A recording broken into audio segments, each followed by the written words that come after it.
Our salaries are not supposed to sustain or to maintain our lifestyle. They are supposed to give us access to assets that we can then use to generate income that sustains our lifestyle. Remember, financial literacy is something that's not taught in school, even in varsity. I go as far as pushing it to say, even in our accounting and tax and whatever spaces, we are taught to be accountants, not to be financial literate. So it's good to know a person who understands how to navigate the Tax Act to benefit you. Because you pay more taxes because...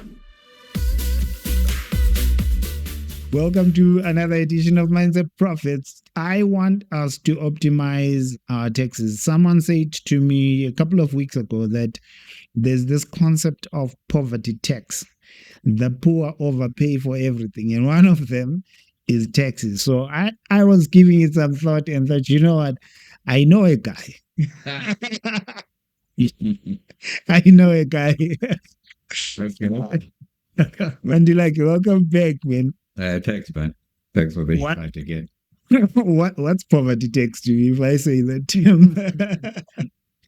I'm gonna assume because if I didn't hear that, I assume I can give you my context from where he was coming from. So in a saying poverty tax, it says if you look at the rich, they've got, like, if you go Discovery, you get points for running. And because you're running and eating healthy, those points deduct for you when you go and buy gym wear, when you buy sports wear, you get so many discounts. When you're rich, you buy in bulk, you get a lot of discounts. You fly a lot, you get discounts there. So it's like everything that they're doing has got mega discounts because they're doing it in bulk. When you're poor, even when it comes to something as basic as mealie meal, you're buying small portions. Each time, a rich person will buy something that they'll stock for a while. They don't have many trips to the shop, so they don't pay a lot of transport to go and shop. And because they buy in bulk, it has the discount of buying more. So it's a lot. I actually was thinking around, but it's just that I was going to talk about. It's not ignorance. I don't like actually making that. We don't know better. Assumption. Yes, we don't always know why we do things at times. I'm going to start from that angle. For example, the things that you say, we normally see people, for example, wearing certain brand names, right? Or driving certain cars. That's how I'm going to take it. And we get attracted to what the outcome. We see the car and I feel like I like that car. It becomes my dream. Yeah. And I don't understand why the owner of that car bought that car, right? Coming back to this thing of, I could also like eating in a certain restaurant because of, I see people there and I'm thinking. On Instagram. Exactly. We are now on Discovery and all of these other things. We don't understand the concepts behind people do things. Let's go back to the car thing. Yeah. A car is an expenditure, right? Yeah. Let's not make it technical. For someone who goes to work, for sure. I mean, you need a car. You don't need a Ferrari to go to work. You can buy a Polo if you can afford it. And it will get you there. It'll get you there. But we see a guy who's driving a Ferrari and he's in your office. And I feel like, nah, man, I could also do good with a Ferrari. And we don't understand that for some people, these are tax deductions. Why am I saying this is a tax deduction? And I think I've made this example before. And this whole thing I'm saying is to explain this poverty. Someone is part of a family business that has been going on for years. It's making so much money. They need expenses. One of the expenses they need is a depreciation of an asset that can knock off against the income that's coming. Hence they have a Ferrari. You are struggling to make it to month end. And you say, no, I'm going to show them. I also can get that. It's not, so the outcome is not the main reason we do things. The principle behind is what should lead us there. So for you, you're saying a rich person, because they have so much money coming in, the accountant will say, you know what, for you to sort of reduce the tax you are going to be paying, you need expenses. Yeah. And you need assets that we can depreciate and reduce your tax. So Right. they need the Ferrari. They need the expense. You need the expense. You need the money first before. For some people, they're not making enough money for the expenses they want to incur. So we've got this thing reversed. Even when you one of the things I've discovered, also in the banking space. I mean, I've never worked in the bank, but in my relationship with the bank, when I earned less, I kind of had high costs that were going off my bank account. And then when I actually earned more or had more things going on in my bank, then when you get to these prestige accounts, and for sure you might have one monthly fee that covers all your transactions, certain transactions that actually go off. Yeah. And you actually look at also the interest rates that gets attached to any type of any form of debt that you might request from the bank. You get lower interest rates charged against you when you have more money because there's less attached to you, right? You are going deep on poverty tax, man. That's a good one. Yeah. But then when it comes to the person who actually doesn't have much going on, they are risky in the eyes of the bank. The interest that they actually get to be charged is higher. Normally, also their transactions, they pay a whole lot. They normally have I don't even remember. I think you have a limited number of transactions that are free. Then after that, your bank charges are more. The interest they charge you on every loan is higher. Exactly. Goodness, you went deeper than that. So these things then need us to look at them. That's why you'll find that I think the banking system is probably carried a lot by those who are in the lower income brackets than those who are in the higher. Those who are in the higher, if they understand their privileges, they actually can make use of that to their own advantage. But the guys who are probably in the lower income bracket, normally they carry the load. All right, let's talk about what these guys in the upper bracket understand about tax that we can hack into, that everyone listening can hack into and sort of start getting their house in order. And one of them is this concept of tax-free savings account. Yeah. So yeah, that's an interesting one. Tax-free saving account is one of the government initiatives to encourage South Africans to actually start putting money away. So these incentives actually are there to encourage people to use them. To save, right? And invest. Yes, because they are trying to alleviate the burden from the government to have to take care of people where they are stranded, right? So if you put money in the tax saving and you know that it's not going to be taxed, it's a tax-free saving account, it's not going to be taxed, then it actually helps this concept of having emergency funds, for example. You can actually have an emergency fund as that, even though it's something that you want to accumulate up until you retire, right? So because of most South Africans don't even have a savings account. If you look at yeah, many don't. I got shocked when I heard by someone recently saying over 60% of South Africans are financially illiterate. Yeah. That shocked me. Yeah, once we touch it, because remember, financial literacy is something that's not taught in school, even in varsity. I go as far as pushing it to say, even in our accounting and tax and whatever spaces, we are taught to be accountants, not to be financial literate. Because financial literacy, it's true, because there are accountants that struggle with their own money. They're good at managing our money, but not their personal. Or the business's money. They're good at managing the corporate business's money, but when it comes to theirs, it's a struggle. That's the gap. So you're saying this incentive is created, and I imagine when I hear stats like that, I think about other African countries. If it's 60% for South Africa, where would other African countries lie? But I guess it's something to look into. These tax-free savings accounts or investments, they are investments in a way. Yeah. What's the benefit for someone to get started and started early? Because I think there's a concept of, maybe you can explain, I can create it for myself. I can create it for my kids. as well. Yeah. So yeah, you actually have my kids also, each one has a tax-free saving account. So it helps You because started already? yeah. One is 8 months old. The other is Goodness. I mean, they get bored with ID numbers now. So we can't have the same excuse our parents had where we start from scratch. Flip. Yeah. Then that means because of by the time they get to university, they have over R1 million in their account because of there's the compounding effect on that. So the nice thing about that is that the growth in that investment is not taxed. So imagine having R1 million that Tax-free. tax-free.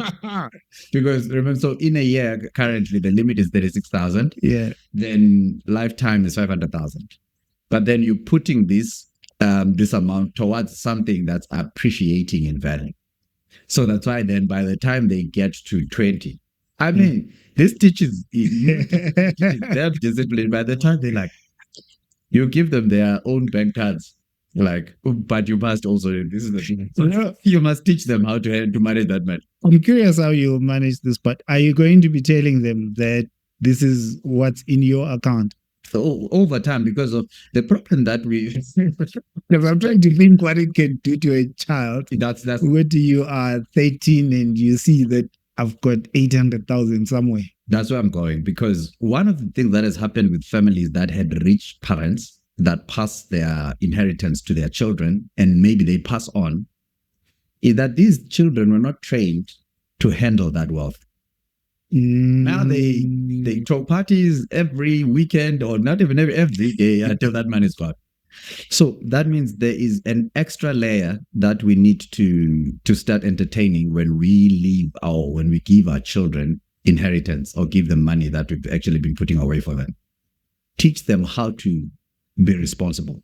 And it's good that they know now that I'm here, that you have R1 million ready, and I'm still here to see you manage that. That's cool, man. Yeah. That's one big one. The second I'm thinking of is retirement. What do the rich know about retirement? What are they doing there? Again, so maybe just so to link the two. Yeah. The first one. You can. So the nice thing is, so the money that you take, right? And let's just say it's your salary. The money that you take now from your salary, that means it's from your employment system, it actually gets taxed before it gets into your hands, right? Then you can actually find ways where you can prevent it from being taxed now, and it can be taxed later in a different tax bracket. Explain. Okay. So if you now get taxed in the bracket that you're working in, it's up to 45%, right? And the calculations are going to they change depending on your age and all of that. But then if you take the money that you would have actually been receiving now, that would be taxed now, and you say, now put it into this retirement fund or into this pension fund, it's going to reduce my taxable income now. That means the bracket I'm exposed to now will not actually get to be affected on that. But then I will get it in retirement, right? In retirement, there's a separate tax bracket, or there are separate tax brackets from the one that I used now that I'm working, right? Beautiful. I think someone will say, I can see the benefit, but I'm curious to hear your take on this very popular excuse. What if I do that now and I die? That's it. I don't make it to retirement. That is everyone's. So you see, my take on that is always, we can't eliminate risk by actually saying, due to the fact that I might die, so let me just live as if, there's no tomorrow. Because everyone faces the risk of dying. And that is without saying. So, and we can't take that away. And you can't prevent that because nobody knows when they're going to die. Yeah. Unless, I don't know. We don't. We just don't. So that's one of the things that we live with. Again, it might not be dying. It might be something serious that actually makes you unable to go to work tomorrow. Those are things that we see every day. We can't prevent those. You can take insurances and all of those things, but I don't think it's an excuse for us to just, blow our money because of we are trying to say YOLO, you only live once. So what you're saying is for someone who is in the upper income bracket, they understand that when you invest in these retirement annuities, you reduce the amount of tax you're liable for now. And when it's time to pay tax later, when you've retired, the tax bracket you're in there works different. So you pay less tax on that money anyway. Yeah. And it'll actually, it would have grown at that point. And it would have grown. Yeah. So and here's the thing again, because of this is where debt then normally comes in. Yeah. So when you push this money that you could be actually getting now and taxed now, it does not prevent you from the bigger access you get to debt. I was actually speaking to a colleague at some point. I was speaking to a colleague at some point, and she was like, "Yeah, no, people are getting increases and raises and all of these things. The things don't change." And I'm like, one of the things that people don't understand. I mean, in the last session I was doing on Tuesday, I was showing people the effective increase when you are an employee in your salaries, right? One of the things that actually increased the most in your salary increase is your taxes. I kid you not. That sounds painful. I kid you not. If you remember the last time I said employees pay about 38% of the SARS collections in South Africa, whilst VAT is at 25% and then your corporate income tax is at 18%, right? That shows you that your individuals are paying the higher they contribute the most to tax. Yes, they actually contribute the most when it comes to South African taxes. It actually boils down to that. So if you are right now earning like, if you're earning like 700,000 a month, right? So you could be paying taxes, let's just say, of about 100 and something thousand. You could get an increase. Maybe let's just say you get hired in another company, they give you a 30% increase of, so that's a 300,000 increase right there. Your increase effectively, firstly, the increase on the gross might be 300,000. Yeah. If we take your gross to be the same as your taxable income, let's just say your 700,000 was taxable, as well, it was the taxable income as well as your 1 million rands is a taxable income. Your taxes on the 300,000 increase go up to like 161,000 rand increase from the 700,000 to the million rands. So you are really getting an effective increase of 149,000. Because that salary increase shifted your tax bracket. Yeah. But then the one thing that we don't understand then is that when I go to the bank wants to see my gross. And then they're going to give me more debt. Which means if you're using debt for investment, that increase becomes a superpower for you. That's where the payslip becomes a superpower. But then you use that payslip to go to the bank to actually get that funding so that you can get to invest that. Then you leave off the outcome or the derivatives of your investments. Because our salaries, as I've heard this video before, our salaries are not supposed to sustain or to maintain our lifestyle. They are supposed to give us access to assets that we can then use so as to generate income that sustains our lifestyle. I wish I could say that again, but you can rewind the video. Exactly. What about this thing that I keep seeing rich people do? Because they say it has tax benefits. Yeah. Giving, being charitable.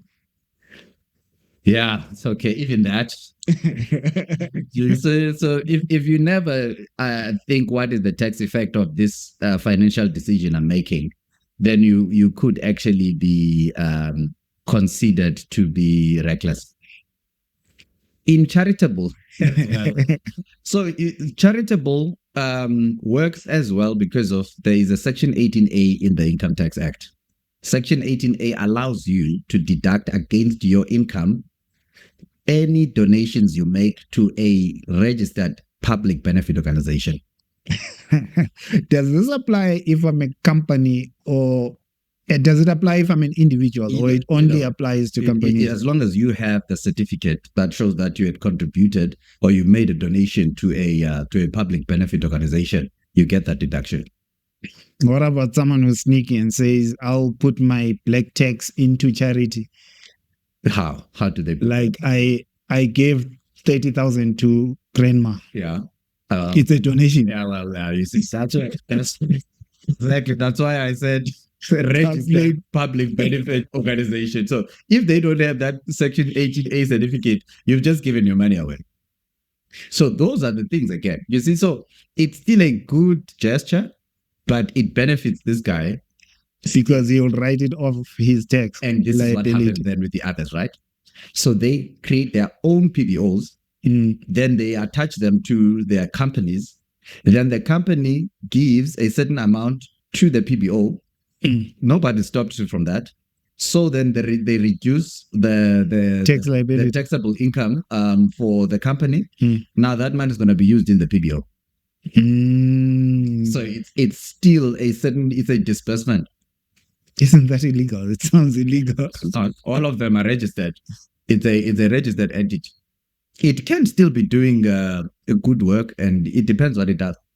Is it? So you have employees there that you actually can pay, but now the nicer thing also there that actually those salaries and all of that are still tax deductible. But then remember there you are taxed. PBOs are normally non-profit organizations. Yeah. So normally there your whatever operations that you're running are not to actually generate profit. Okay.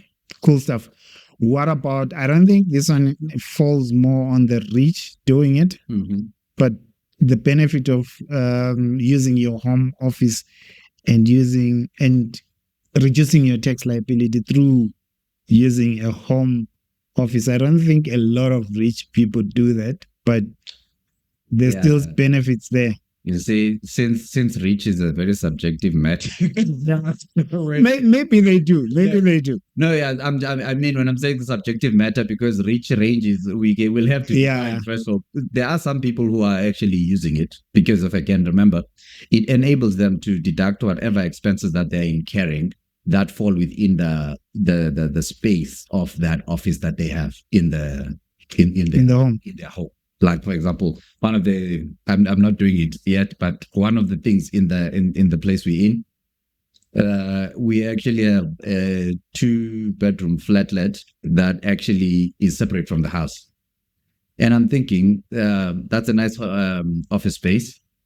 It's beneficial for anything that I think it needs office use, but also it actually can help me to reduce my expenditure because of my interest expense that I'm actually paying on my bond already. The portion of that unit will actually get to be claimed against taxes.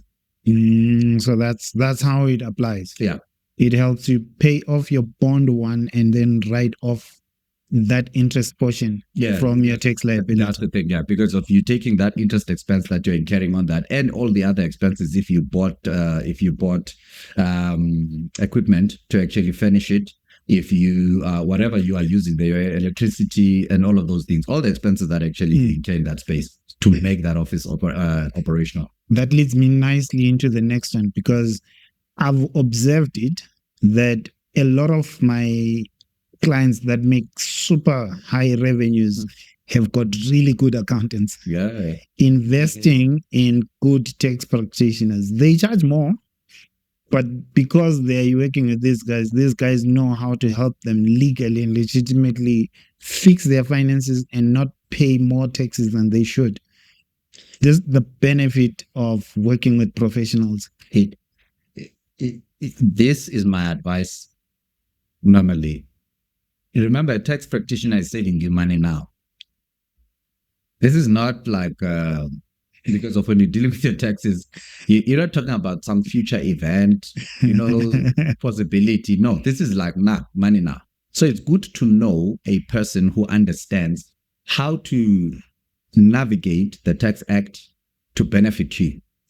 Because of you pay more taxes because you don't know. That's what's happening most of the time. Some of the people you actually speak to, they tell you have been running a like a property, property portfolio.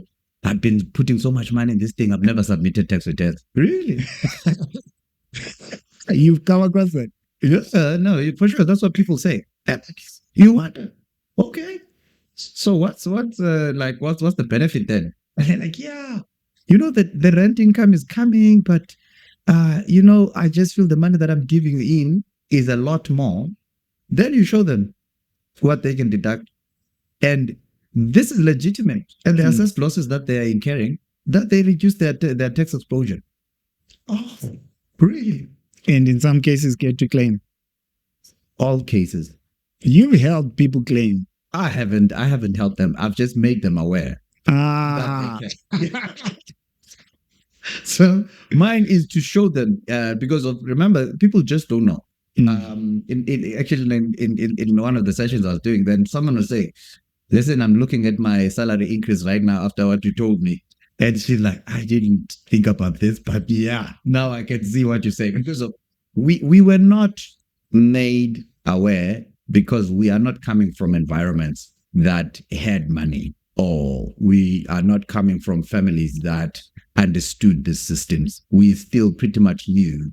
Tax system, tax act, the financial space is something that's pretty new for us. And I'm saying as Black people mainly. Yeah. Yeah, because our parents worked so as to, buy groceries and then go back to work.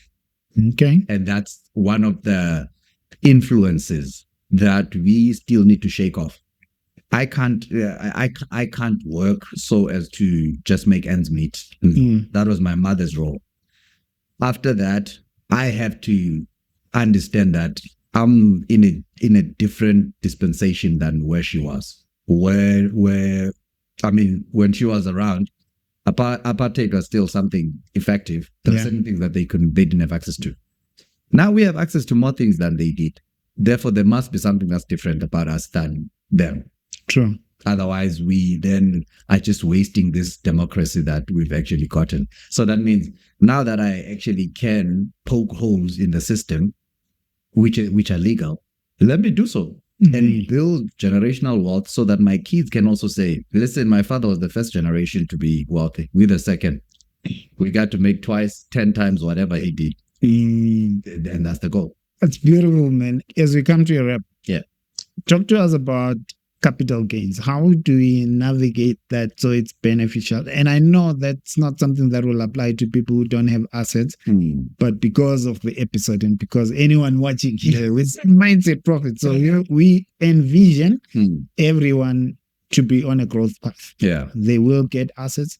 What's the capital gain? How do you navigate it so that it's beneficial to us in terms of tax as well? Okay, so capital gains tax governs the part of the assets that you are using in order for you to either generate income, which is, so there's one of the textbooks, they make an illustration of the tree and the fruit illustration when they're trying to explain that. A tree is what keeps producing the fruit, right? Okay. The fruit is what you get seasonally, but the tree is forever there. Yeah. Yeah, until you cut it down. It's the same thing. Your capital gains works on, you have this asset which you buy. It could either be an immovable asset, or it could be even a liquid asset like a share, right? Your shares are capital if you invest in them for long term and you live off the dividends, right? So your dividends are your fruit. Yeah. Your property is the tree. Then the rental income is your fruit. So whenever you deal with the fruit, you have to declare your income tax revenue generation. So it's your revenue, it's the one that's taxed on an annual basis. Yeah. But then it's when you are either selling that asset that gives you rent, or when you are selling the shares that are giving you the dividends, that then you attract capital gain. So there's one. Or when you die. Or when you die. Yeah, when you die as well. So there's what they call deemed disposal. Or when you leave the country, when you actually become a resident somewhere else instead of South Africa. Oh, yeah. I didn't know that. Yeah. So so they assume that you sold your assets the day before you leave. or the surround the day you're living. So then there would be Capital deeming of that. gains. So there will be capital gains trigger that goes into that, because there must be an asset, there must be a disposal. So there's quite a number of things that actually have to be in place in order for capital gains to be triggered. Now, what that then does for the rich, again, when you actually talk about the rich, how you then structure how you own those assets. For example, when it comes to properties, there's this whole fight of, should I buy in my name or should I buy in the name of the company, right? Now, for someone who understands capital gains and understands the benefits, if you buy the house that you are staying in, if you buy it in the name of the company, that's a negative for you for tax purposes. This is for CGT purposes. Yeah. Because there's what we call primary residence exclusion of 2 million if the house is in your name, right? That means when I sell this house, on the gains that I will make on the sale, I can reduce those gains with 2 million rands. But if I don't, I bought this house in the name of the company, then I don't have that benefit of 2 million. Because right now it can't be a primary residence. A company cannot have a primary residence. I get you. All right. So does this apply if I die and it's an inheritance to the kids? So then you have another thing there called estate duty. So how does it work between the two options? So estate duty is triggered by if ever these assets are registered in your name. It's actually it's one of the also specialized taxes. So I'm not an estate duty person, but then I do have an understanding of how it works. So when you die, then your assets are going to be then moved into a sort of an entity that's going to then manage your debts and what you actually have as assets. It's more to settle whatever, so as to actually establish how much you are worth. Then 20% of what you own is going to be taxes on that. Estate duty tax that will be paid over to SARS. Now, there's a lot of provisions as what will be allowed in terms of moving it to your wife or to your children and all of those things. Those are for specialists to actually give you more. But then it's another tax that's actually involved in there. Yeah. So what I'm trying to understand is the benefit between having the house, for example, which is the asset in my name, or registered company. Oh, yeah. So besides the fact that I'm talking about the primary residence exclusion, that's mainly that. But then if ever we're talking about investment, now we go to the step further. So if we talk about investment properties, that's what differentiates different investment properties from your primary residence. Because on that one, you have options. Again, it looks at what are the tax benefits. On the investment property, when you sell, you're still selling, it's going to be a capital gains transaction. Yeah, it's going to be a capital gains transaction. But the implications there are different because of it's actually going to be, I think there's an annual exclusion in the company's side of 40,000 rands in the gains that you're going to be making. But it's going to be the same thing on this side. However, it's just the first one that we actually have a huge distinction where you actually have it's a primary residence, it should be in your name in order for you to have that benefit. But if it's actually an investment property, for capital gains, it can be in your name or it can be in the name of the company. But for other taxes, because remember there are multiple taxes for when we talk about your income tax and mainly your income tax, because of your capital allowances, which are deductions, are what we are trying to get into that can benefit you in terms of reducing that amount we always talk about, the employees tax that you've already paid. So because I was going to ask that when you register in your name, doesn't it shift you into a higher income tax bracket because the rental income comes as revenue, it's income to you in your personal capacity. Correct. And then also you have deductions though, because remember your taxable income is what you're earning against what is deductible. So then it actually, it offsets and it can be negative sometimes, which reduces then your taxable income. So it's just like a retirement annuity fund and your pension fund and all of that, because of if it's negative, it reduces the amount of taxes you should be paying. That's the effective part of it. And that's what people normally don't understand when we're saying, if you're in the losses when you are doing a property investment, and you are renting that property out, it does not necessarily mean you are in the wrong. because of when we do your net present value for that matter. So that's for another episode. Yeah. Your net present value. If you look at the rentals that you will make over 20 years, if you have that property for 20 years, against the negative that you might have for the first year or 2 years, you'll find that your net present value is going to be positive. That means the investment over time is positive. It's just that right now it's actually yeah, see, I'm shaking the mic. Too much passion. So in terms of weighing the investment, it will be positive. And in it being positive, the negative right now is working for me to reduce my taxes now, because it works the same way as me putting money in an investment instrument that's growing. Right now, I'm actually reducing disposable income that I have that I could be using, which could lose value, by the way, because if I kept the disposable income in my bank, which does not have an interest percentage that's enough as the property investment, that means my cash in the bank is going to lose value. Because remember, my 100 rands today is not going to afford me the same things a year from now. So it might be half the price of whatever I actually own today. So what you're doing then, you are taking that money, you're putting it into the asset, which is appreciating, because of that loss is actually contributing towards the capital appreciation of the asset that I'm investing in. What you really made me, and I'm sure everyone listening, aware of, is we need to talk to tax people. A whole lot more. I'll challenge you to do one thing though.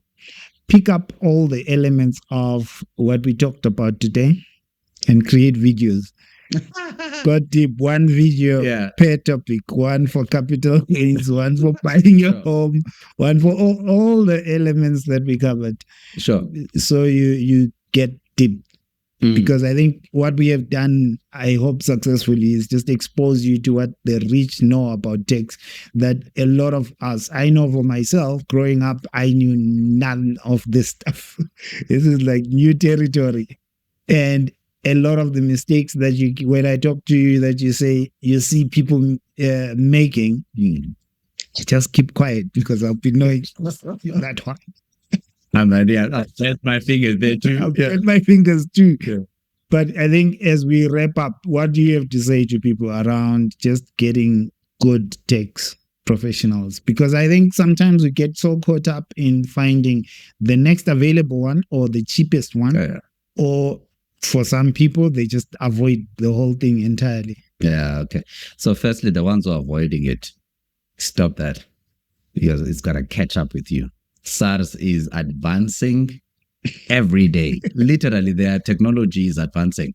Recently, and I know that this is public knowledge now, they have increased the number of officials that they are hiring because they want to clamp down on non-compliance, right? And that's the biggest, that's SARS's objective. So we thinking that it's going to someday go away is a deception. That's the first thing. Secondly, when you are hiring a tax practitioner, get someone that has your best interest at heart. Not someone who's going to say, just send me documents. I'm just going to give you a spreadsheet and that's it. Because you need someone that can tell you, okay, I see you are spending a lot on this, which you could actually be spending here, or you could be saving this in order for you to get this. That person actually helps you not just with your compliance, but they help you also to actually alter your behavior financially, because of it's all about behavior at the end of the day. It's not about us actually eating chocolate and ice cream and hoping we're not going to get fat. This is not a health channel. So we can't do wrong things and hope we're going to get the best out of it. So get a tax practitioner that has your best interest at heart. Also, they must be registered. Get them registered, because of right now SARS actually gets their tax practitioners so that those people can take accountability, because of they are now responsible. What happens with people who want to be registered as tax practitioners, they must first belong to a professional body. So in order for them to belong to a professional body, they must have a qualification. So you see, you're not going to, someone who says to you, I promise you a refund and you're going to pay me a percentage of that refund, run away. Because that's not how it's supposed to be. Someone must charge you a standard hourly rate in order for them to be legit. Yeah. Yeah. Otherwise, the other ones will create for you that refund. And the nice thing is that when SARS is coming after their fraudulent refund that they've made, they're gonna come after you, Not them. not the other guy, because the other guy will say, "No, I was acting on the instruction of the taxpayer." And I use the information provided by the taxpayer. Exactly. There we go. Thank you. You're welcome.